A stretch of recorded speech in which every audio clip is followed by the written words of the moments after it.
से कांग्रेस बोल रही है। ये कांग्रेस एक ही जगह से बोलेगी जहां पहले किसी व्यक्ति को कि ये आम सभा किसान और नौजवान की आम सभा है, इसमें कोई बाधा डालने की कोशिश ना करें। आप सब जिम्मेदारी से 10 मिनट मेरी बात सुनने की कृपा करें। दोस्तों, आदरणीय नारायण सिंह जी आज इस सभा में आए हैं। मैं सबसे पहले अपनी तरफ से और आप सबकी तरफ से आदरणीय नारायण सिंह जी का बहुत बहुत स्वागत करना चाहता हूं। जोरदार तालियां बजा के आदरणीय नारायण सिंह जी का आप स्वागत करें।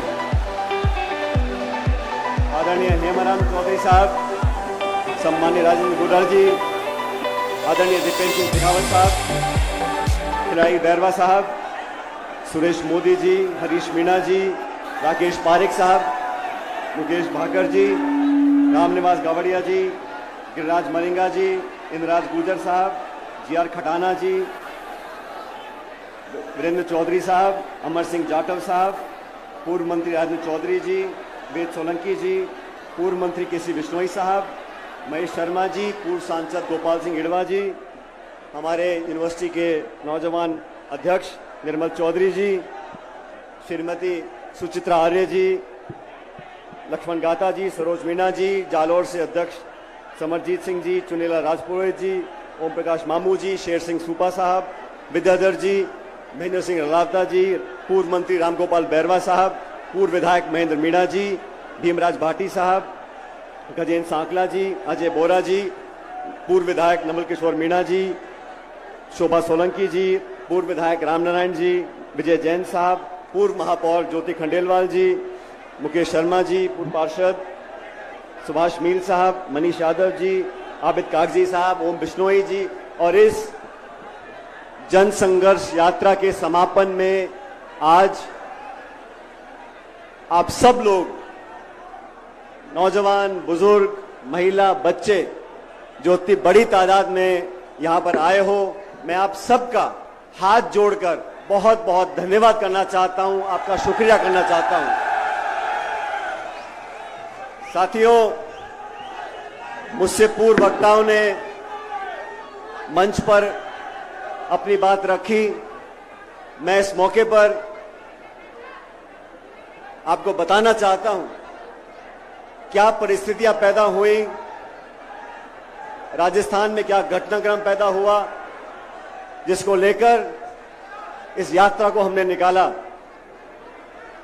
आप सब जानते हो,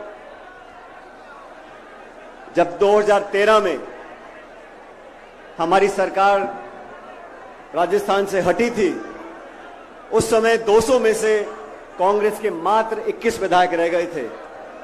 उस समय सोनिया गांधी जी, राहुल गांधी जी ने, मैं केंद्र सरकार का मंत्री था, मुझे जिम्मेदारी दी कि राजस्थान में पार्टी का बहुत बुरा हाल हो गया, आपको जाके पार्टी का अध्यक्ष बनना है।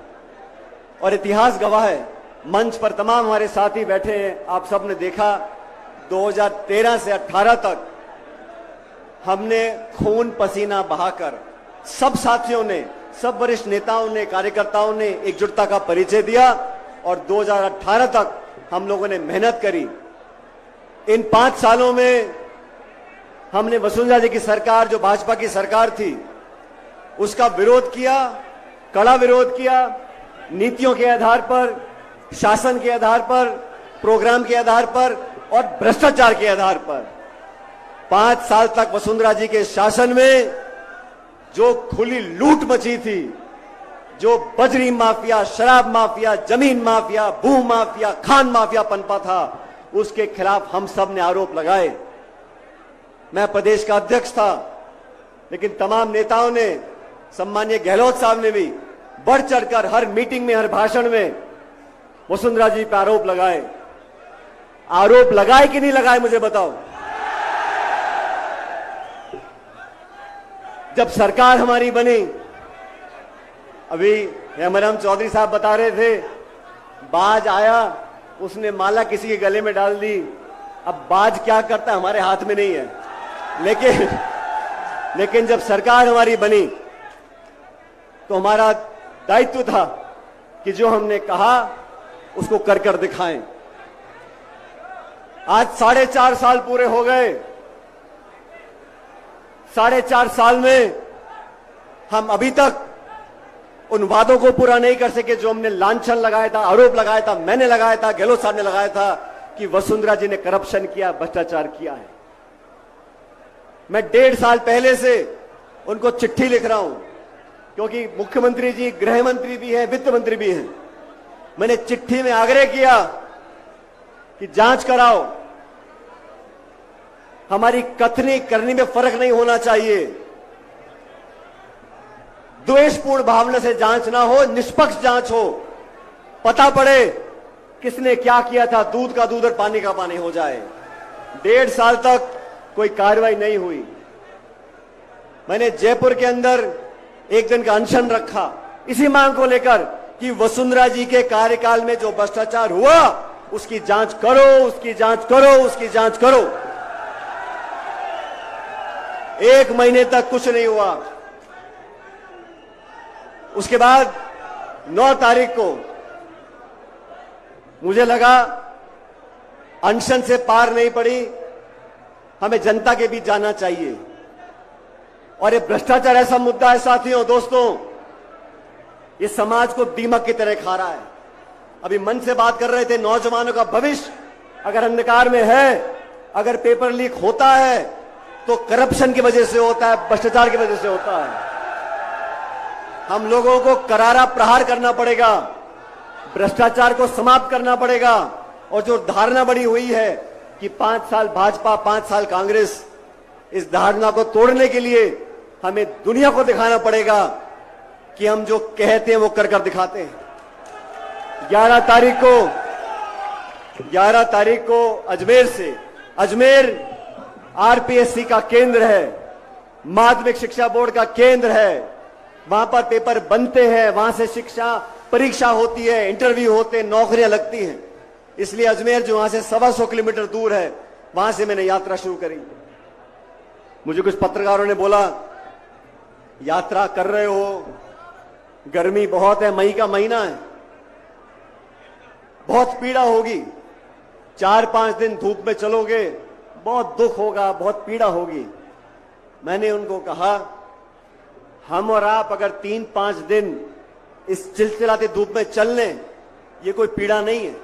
लेकिन वो लड़का लड़की जो पढ़ लिख कर 1-2 साल मेहनत करते हैं, कोचिंग करते हैं, ट्यूशन लेते हैं और किराए के मकान में रहकर लाखों रुपया खर्च कर एग्जाम लिखने जाते हैं, वो पेपर लीक हो जाता है, उसके बाद कैंसिल हो जाता है। अरे बार बार होता है, क्यों होता है? इसकी जड़ तक जाना पड़ेगा। पेपर लीक करने वाले दलाल के, एक पेपर लीक करने वाले दलाल के किराए के मकान पर बुलडोजर चलता है, लेकिन जो कटारा को गिरफ्तार किया है उसके मकान पे क्यों नहीं चलता बुलडोजर? कानून अपना काम कर रहा है। अगर कानून अपना काम कर रहा है तो पक्षपात नहीं होना चाहिए। मछली छोटी हो या बड़ी हो, उसे तो पकड़ना पड़ेगा। गोड़ा जी के यहां पर हमने किसान सम्मेलन किया, केंद्र की सरकार ने एमएसपी पर कानून बनाने की बात करी थी, आज तक कुछ किया नहीं। ये बीजेपी वाले भी जो है ये बहुत झूठे लोग हैं, झूठे वादे करते हैं। हमने उनको ललकारने के लिए झुंझुनू के अंदर एक आम सभा करी, वहां मैंने कहा, नागौर में इस बात को मैंने बोला, भाई ये पेपर लीक होता कैसे? ये पेपर लीक तिजोरी से निकलकर लोगों की जेब तक कैसे पहुंचता है? इसमें भ्रष्टाचार होता है, ये पूरा तंत्र, इसको बदलना पड़ेगा। तब कहा गया कि इस पेपर लीक जांच में कोई अधिकारी शामिल नहीं है, कोई नेता शामिल नहीं है। मैं पूछना चाहता हूं, जांच पूरी हुई नहीं, आप घोषणा कर रहे हो कि कोई किसी का कोई लेन देना नहीं है। अभी कटारा को आपने अरेस्ट कर लिया, ये कटारा जो सदस्य बने आरपीएससी के, किसके कहने पर बने उसका पता करना पड़ेगा। ये आसमान से तो आए नहीं है। भ्रष्टाचार का मुद्दा नौजवानों के जीवन को अंधकार में धकेल रहा है। मैं तो साथियों आपसे कहना चाहता हूं, इस यात्रा में हम निकले, इस यात्रा का जो संकल्प था जनसंघर्ष यात्रा का, वो भाजपा के शासन में हुए भ्रष्टाचार की जांच कराना था। इस यात्रा का उद्देश्य नौजवानों के साथ जो धोखा होता है, जो भ्रष्टाचार होता है, उसको समाप्त करने का हमारा उद्देश्य था। मैं आप सबका धन्यवाद करना चाहता हूं। जब मैं अजमेर से निकला था, बड़ी गर्मी थी, बहुत से लोग बोलते थे हो सकता है कुछ लोग यात्रा में ना जुड़ पाएं, और मैं आप लोगों से एक सवाल पूछना चाहता हूं। आप सचमुच सच सच जवाब देना। यहां बहुत दूर दूर से लोग आए हैं, अलग अलग जिलों से आए हैं। आप सच सच बताना, क्या आपको इस जयपुर की सभा में आने के रोकने के प्रयास हुए, हां कि ना? इसके आगे मुझे कुछ बोलना नहीं है, क्योंकि यही वसुंधरा जी की सरकार में मैंने 12 से झालावाड़ 100 किलोमीटर की पदयात्रा, किसान न्याय यात्रा निकाली थी। उस समय भी उस समय की सरकार ने बहुत कोशिश की। कलेक्टर, एसपी, बीडीओ, तहसीलदार, पटवारी, मास्टर, पूरे सरकार का महकमा लग गया था लोगों को रोकने के लिए। लोग रुके नहीं, किसान यात्रा हुई और उस सरकार को हमारे किसानों की मांग को मांगना पड़ा।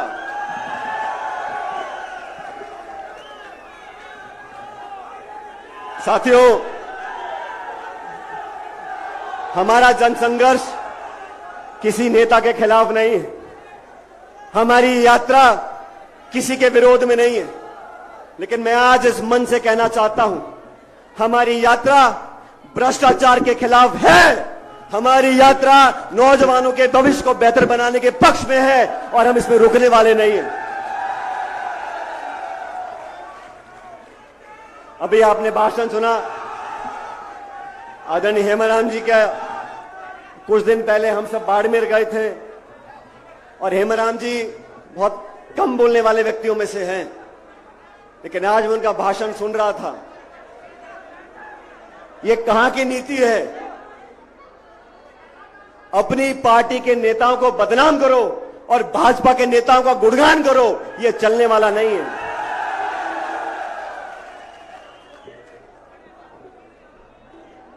सत्ता में जब लोग आते हैं तो कोई व्यक्ति नहीं आता, शासक बैठता है कुर्सी के ऊपर। उसको तेरा मेरा करने का अधिकार नहीं, उसको पक्षपात करने का अधिकार नहीं, उसको न्याय करना पड़ेगा, कठोर निर्णय लेने पड़ेंगे। और मैं बार बार बोलता हूं, 6 महीने के बाद चुनाव राजस्थान के अंदर है। अगर हम कार्रवाई नहीं करेंगे, दूध का दूध और पानी का पानी, आजकल नींबू दूध बहुत चल रहा है,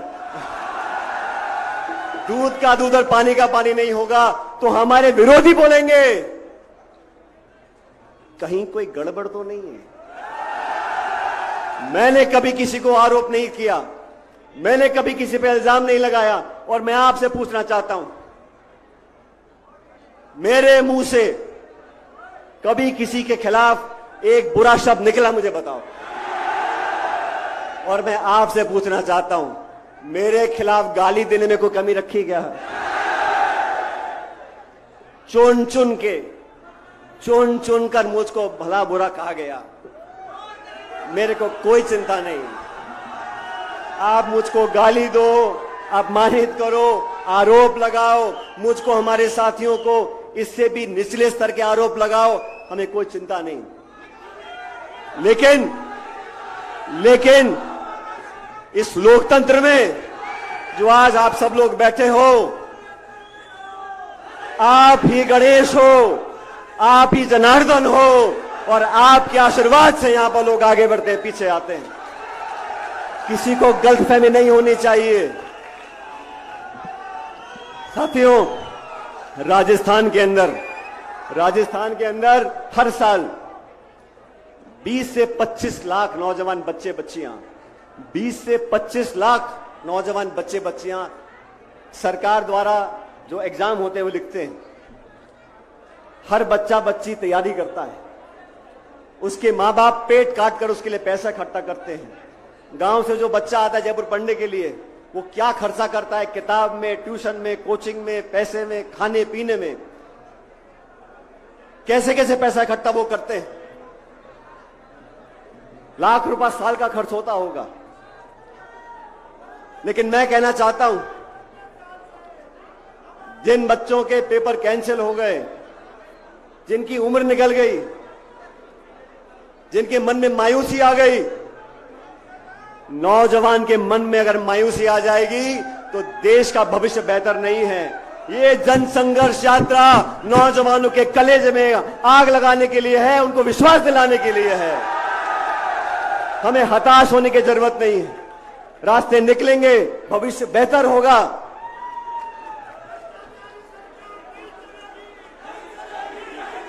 आदरणीय दोस्तों, नौजवान साथियों, मैंने जो मांग रखी हैं, जो अपार जन समर्थन मिला, वो मुझ व्यक्ति को नहीं मिला। मैंने जो मुद्दे जनता के सामने रखे हैं, ये समर्थन उसको मिला है। ये समर्थन भ्रष्टाचार के खिलाफ करारा प्रहार करने को मिला है। ये जन समर्थन नौजवानों के भविष्य को सुरक्षित रखने के लिए मिला है। राजस्थान की जनता बहुत स्वाभिमानी है। राजस्थान के लोग बहुत समझदार लोग हैं। जैसा मैंने पहले कहा, अखबार में क्या छपता है, नहीं छपता, टेलीविजन पे क्या दिखाते, नहीं दिखाते, लेकिन ये जनता जनार्दन सारी सच्चाई जानती है। मैं इस मौके पर आप सब लोगों को एक वादा करना चाहता हूं। साथियों,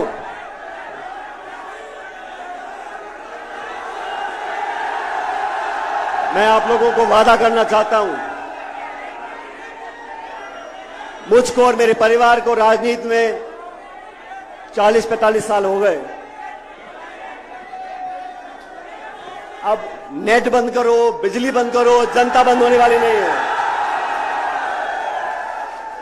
मुकेश जी, ये नेट पैक सब फेल हो जाएंगे, चिंता मत करो। 20-22 साल से मैं राजनीति कर रहा हूं।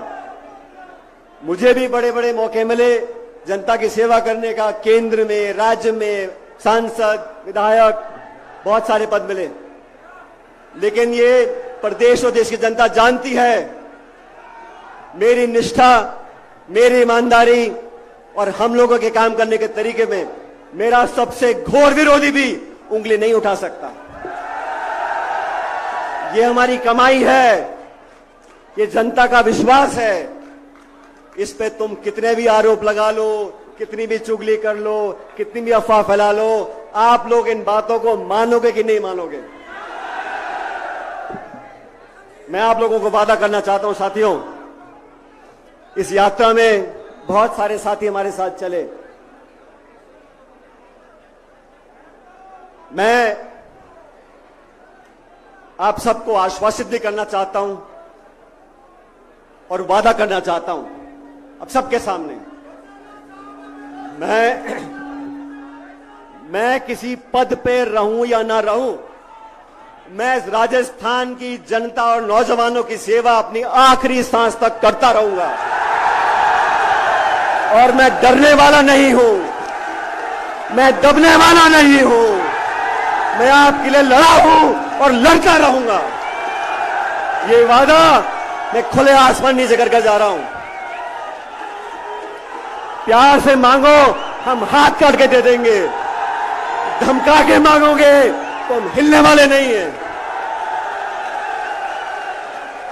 हम लोगों ने कमी नहीं छोड़ी मेहनत करने में, खून पसीना बहाने में।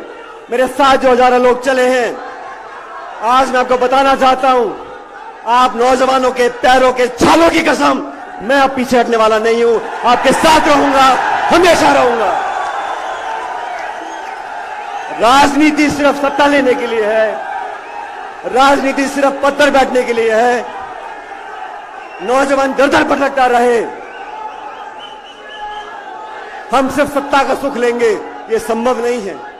जो भी कुर्बानी देनी होगी मैं देने को तैयार हूं, जो भी करना होगा मैं करने को तैयार हूं। अभी चुनाव हुआ कर्नाटक में, भारतीय जनता पार्टी की सरकार थी, कांग्रेस पार्टी ने आरोप लगाया ये 40% की भ्रष्ट सरकार है। जनता ने आरोपों को स्वीकार किया, कांग्रेस को बहुमत दिया और भाजपा को मैदान से भगा दिया। ये भ्रष्टाचार ही वो चीज है जो लोगों के दिल में गुजरती है। हमने भी किया था राजस्थान में,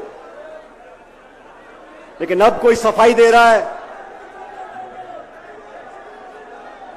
दूध और नींबू कोई कह रहा है कितनी बार बात हुई, 10 बार हुई, 15 बार बात हुई, 20 बार बात हुई। अरे मैंने तो कभी कहा ही नहीं कि मिली भगत है। मैं तो इतना कह रहा हूं कि हमने अपनी जबान से जो वादा किया लोगों के बीच में, उसको कृपया करके पूरा कर दो। जनता के बीच जाना है हमारे को 6 महीने के बाद। इतने सारे लोग यहां धूप में खड़े, यहां आप लोग सच में मेरी ताकत, हम सबकी हिम्मत, और जो मंच पर लोग बैठे हैं हम सब आपके सेवक हैं। हम किसी के खिलाफ नहीं हैं, हम किसी का विरोध नहीं करते, लेकिन सच और न्याय का रास्ता उस पर हम चलते रहेंगे। अब दोस्तों, वसुंधरा जी के ऊपर जो आरोप लगाए हम लोगों ने, उसको पूरा करने का समय आ गया। और भी वेद सोलंकी जी भाषण दे रहे थे। वेद बहुत जज्बाती व्यक्ति है। मैं वेद जी आपको बताना चाहता हूं, जिन बच्चों ने पेपर लिखे उनके पेपर कैंसिल हो गए, लीक हो गए। उन लाखों बच्चों ने अपने मां बाप के पैसों को जो खर्च किया, उनके साथ जो धोखा हुआ, उनके साथ जो नाइंसाफी हुई, अगर बच्चा मेहनत करके पेपर लिखता है और पेपर आउट हो जाता है, उस बच्चे की क्या गलती है मैं पूछना चाहता हूं। उस नौजवान ने क्या बुरा किया। इसलिए हमारी सरकार, हम लोग, ये मैं मांग करता हूं, जितने भी बच्चे हैं जो पेपर लीक से प्रभावित हैं, प्रत्येक नौजवान को आर्थिक मुआवजा देना चाहिए जो उसका खर्चा हुआ है। आरपीएससी इतनी बड़ी संस्था जयपुर में है। आरपीएससी में जो आज जो धारणा बनी हुई है कि वहां जुगाड़ चलता है। आरपीएससी में नियुक्तियां राजनीतिक दृष्टिकोण देकर की जाती हैं। किसी का भांजा, किसी का भतीजा, किसी की बीवी, किसी का घरवाला। मैं मांग करता हूं, अगर दोबारा नौजवानों का विश्वास कायम करना है, एक उदाहरण प्रस्तुत करना है, तो यह आरपीएससी को भंग करो, एक नई व्यवस्था कायम करो। आरपीएससी का चेयरमैन, आरपीएससी के मेंबर, कोई मापदंड तो हो। जान पहचान, रिश्तेदारी, किसी नेता से निकटता, ऐसे मेंबर बना दोगे आप। मेंबर को हटाने के लिए राष्ट्रपति तक जाना पड़ता है, लेकिन बनाने में क्या है, एक ऐसा कानून बने पारदर्शी तरीके से।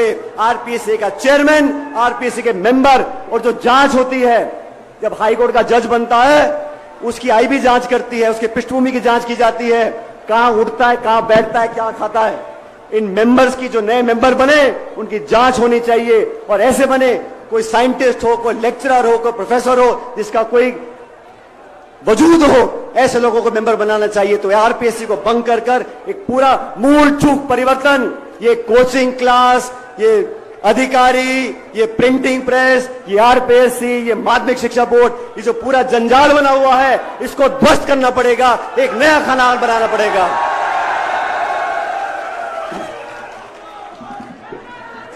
और तीसरी बात, वसुंधरा जी की सरकार के समय जो हमने आरोप लगाए थे, गहलोत साहब ने लगाए थे, हमने लगाए थे, उस पर जांच करने का समय आ गया। साथियों,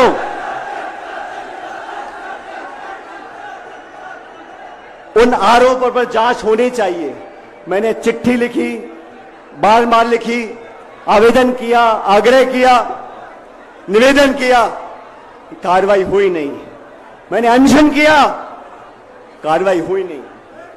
हमने जनसंघर्ष यात्रा निकाली, मैं उम्मीद करता हूं कार्रवाई होगी।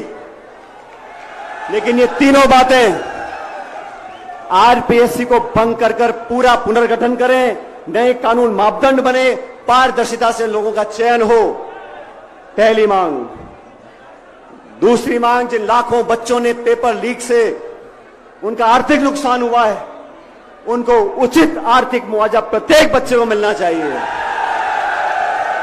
और तीसरी मांग, वसुंधरा जी के खिलाफ जो हमने आपने मिल के आरोप लगाए थे, उसकी उच्च स्तरीय जांच करनी पड़ेगी। आज तारीख हो गई 15 तारीख। इन तीनों मांगों को अगर आप सब समर्थन करते हो तो दोनों हाथ खड़े कर कर मुझे बता दो, ये मांग होनी चाहिए कि नहीं होनी चाहिए। अब इन मांगों को मनाने के लिए 15 मई आज का दिन है। आज हमारी जनसंघर्ष यात्रा यहां पर समाप्त हो रही है आज की जयपुर में। लेकिन इस महीने के आखिर तक 15 दिन बचे मेरे ख्याल, इस महीने के आखिर तक ये तीनों मांगे नौजवानों के हित में और भ्रष्टाचार के खिलाफ अगर नहीं मानी गई, तो मैं आप लोगों को बताना चाहता हूं, अभी मैंने गांधीवादी तरीके से अनशन किया है, जनसंघर्ष यात्रा करी है। महीने के आखिर तक अगर कार्रवाई नहीं होती तो पूरे प्रदेश में मैं आंदोलन करूंगा आप लोगों के साथ।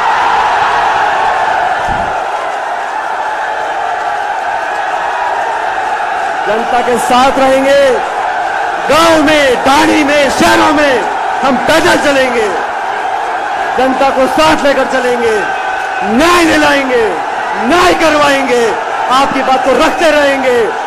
और सुन लो, आप सब सुन लो, हम लोगों के पास कुछ नहीं है, हम लोगों के पास कुछ नहीं है। हम तो पैर में जूता डाल के निकल पड़े थे। मुझे उम्मीद नहीं थी कि यात्रा में कौन आएगा कौन नहीं आएगा। एक दिन की मोहलत दी थी और आप लोग पधारे होती बड़ी संख्या में। हमारे पास जो कुछ भी है, हमारी पूंजी, हमारी ताकत, हमारा सब कुछ ये जनता है। और जब हम आंदोलन करेंगे तो एक एक गांव, एक एक ढाणी में जाकर न्याय मांगेंगे और न्याय लेकर आएंगे। मेरा आप सब लोगों से निवेदन है, हम लोगों ने, मैं फिर कहना चाहता हूं,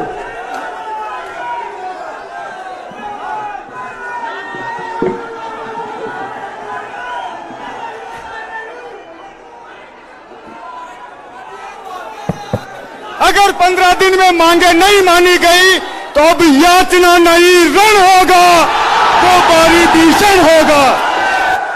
और जो हमारे साथी हमारे न्याय के मांग के उत्तर में बोलेंगे कि गुटबाजी, अनुशासन और पार्टी का डिसिप्लिन, मैं उनको बड़ी विनम्रता से याद दिलाना चाहता हूं। हम लोगों ने बात रखी, दिल्ली में हमारी बात को सुना और एआईसीसी ने कमेटी बनाकर हमारे काम को आगे बढ़ाया। लेकिन 25 सितंबर को जो विश्वासघात किया सोनिया गांधी के साथ, 25 सितंबर को जो पार्टी को बेइज्जत करने का काम किया, जो पार्टी के अनुशासन को तोड़ने का काम किया, उन लोगों को अपने गिरेबान में झांक कर देखना पड़ेगा कि अनुशासन हमने तोड़ा, किसी और ने तोड़ा। हम तो बिना पद के, गाली खा खा के, खून के घूंट पी पी के जनता में जाकर संगठन का काम कर रहे हैं, और आप मलाई खा खा के, गाली दे दे के हमको बदनाम करने का काम कर रहे हो। यह होने वाला नहीं है। इसलिए साथियों, आपसे अंतिम निवेदन करना चाहता हूं, ये सभा आपकी है। मुझे जानकारी मिली है कि कुछ लोग इस सभा में उत्पात मचाने की कोशिश कर सकते हैं, तो कृपया करके शांति से अपनी जगह बैठें और आराम से सभा को समाप्त होने दें। कोई कोशिश भी करे, हमें उत्तेजित नहीं होना है। ये बात ध्यान रखना, हम लोग जिस विचारधारा से बंधे हुए हैं वो महात्मा गांधी की विचारधारा है। प्यार, मोहब्बत, अपनापन, भाईचारा, 36 कौम को साथ लेकर चलने वाली विचारधारा है। और मेरे कुछ ऐसे भी साथी हैं जो बहुत बड़ी गलती करते हैं। वो गलती क्या करते हैं, हमको एक सीमित दायरे में बांधने की कोशिश करते हैं। ये फला धर्म का है, फलाने जिले का है, फलानी समाज का है। तो कान खोल के सुन लो, मेरी रगों में लाल खून है और मैं इस 36 कौम का बेटा हूं और इस प्रदेश के लिए सब कुछ करने को तैयार हूं। इसलिए आपसे निवेदन, शांति बना के रखो, जो भी करना होगा संयम से करेंगे, आत्मविश्वास से करेंगे। आपने अपने लिए, हमारे लिए जो संकल्प लिया है उसको आगे बढ़ाएंगे। लेकिन आज की सभा जब समाप्त हो तो कृपया करके शांति और भाईचारे से इस सभा को समाप्त करें। आप सब लोगों का जो मंच पे खड़े हैं, वो हम सब नतमस्तक हैं आपके आगे, और जो सभा में दूर धूप में खड़े हैं, मैं आपका हाथ जोड़ के धन्यवाद करना चाहता हूं। आप लोगों ने जो हिम्मत और ताकत दी है वो हमारे हाथों की शक्ति है। हम आपको कभी नीचा नहीं देखने देंगे, वादा करते हैं। बहुत बहुत धन्यवाद, आपका शुक्रिया। राम राम सचिन पायलट, सचिन पायलट, सचिन पायलट, सचिन पायलट।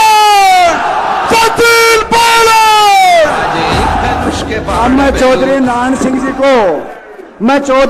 सिंह जी को आमंत्रित करूंगा कि वो धन्यवाद के लिए पधारें। माननीय पहले तक मंच पर विराजमान सभी नेतागण, राजस्थान से आए हुए युवकों, मैं आपको हृदय से धन्यवाद देना चाहता हूं कि आपने पायलट साहब के साथ कंधे से कंधा मिलाकर के जो कार्य किया है वो सराहनीय है, वो देश हित में है। मैं कह रहा हूं कि पायलट साहब 100 में से 100 नंबर लेकर के पास हो गए, कोई रोक नहीं सकता है। कर्नाटक का चुनाव हुआ, बार बार अमित शाह